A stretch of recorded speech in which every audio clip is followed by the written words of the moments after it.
पर आपका स्वागत है। ये कहानी सिर्फ तलवारों और युद्धों की नहीं है।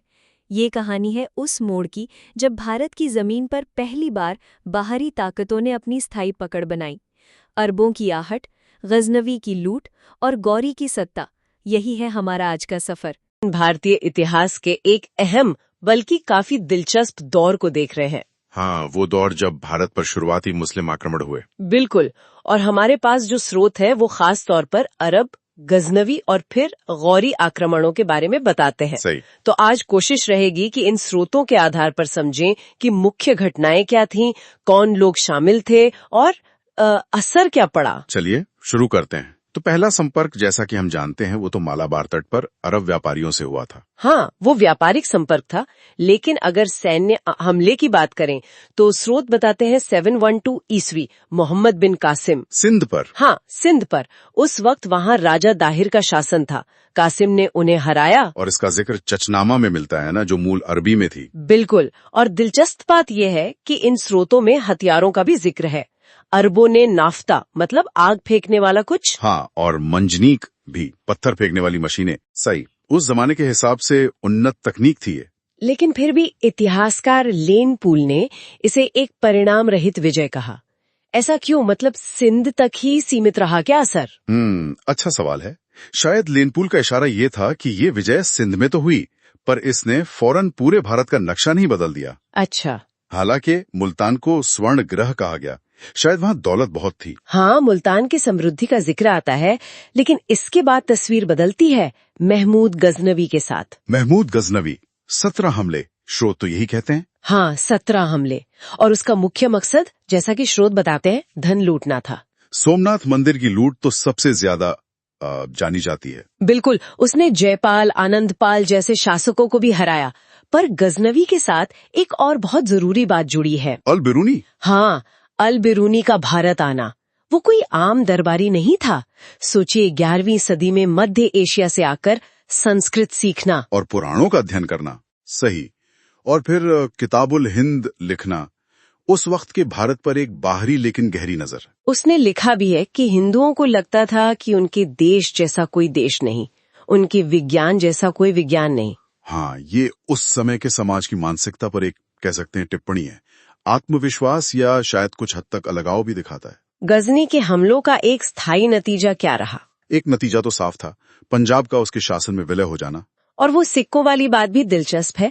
चांदी के सिक्के जिन पर एक तरफ संस्कृत। हाँ, ये विरोधाभास जैसा लगता है ना, पर ये दिखाता है कि शासक व्यवहारिक जरूरतों को भी ध्यान में रखते थे, शायद स्थानीय चलन के लिए। अच्छा, गजनी के बाद फिर मोहम्मद गोरी। यहाँ इरादा बदलता दिखता है, सिर्फ लूट नहीं। हाँ, यहाँ मकसद ज्यादा स्थायी लगता है, शासन स्थापित करने का इरादा। और यहीं तराइन के युद्ध आते हैं। बिल्कुल, बहुत अहम।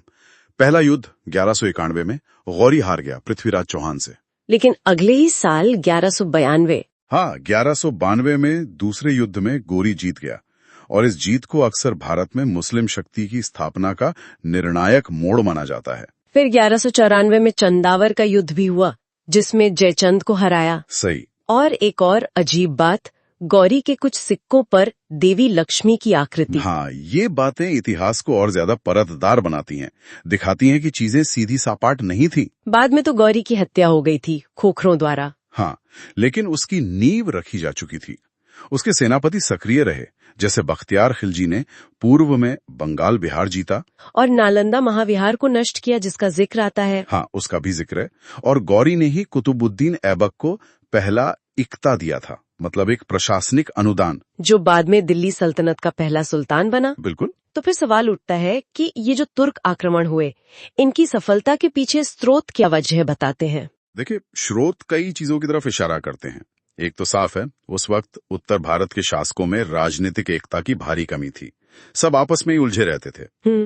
और सैन्य रणनीति। हाँ, तुर्कों की घुड़सवार सेना, वो ज्यादा तेज और फुर्तीली मानी जाती थी भारतीय सेनाओं के मुकाबले, खासकर हाथियों पर निर्भर सेनाओं के। और एक इतिहासकार है एम हबीब, वो इसे नगरीय क्रांति से भी जोड़ते हैं। हाँ, उनका एक सिद्धांत है, वो कहते हैं कि इन बदलावों से शहरीकरण और व्यापार को बढ़ावा मिला, जिसने शायद तुर्कों को स्थापित होने में मदद की।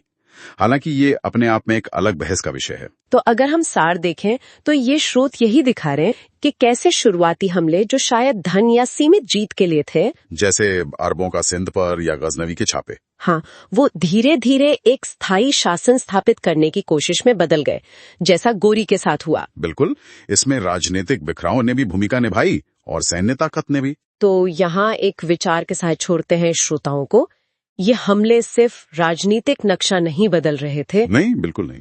इन्होंने आने वाली सदियों में भारतीय उपमहाद्वीप के समाज, संस्कृति, पूरे ताने बाने पर बहुत गहरा और स्थायी असर डाला होगा।